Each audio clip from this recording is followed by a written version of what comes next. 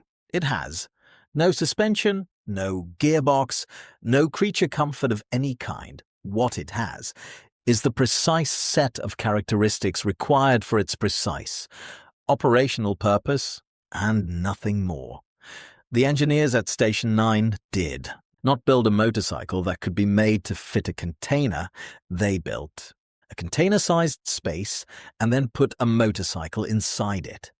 That distinction between designing for convenience and designing for constraint is the difference between a vehicle and a tool.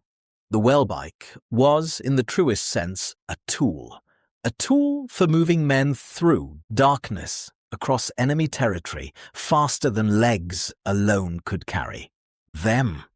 A tool for survival, a tool that weighed 32 kilograms, folded into. A cylinder fell from the sky and changed the odds for the people waiting in the fields below. 32 kilograms, 30 seconds to assemble, 90 miles of range, and the darkness to hide in. Sometimes that is enough.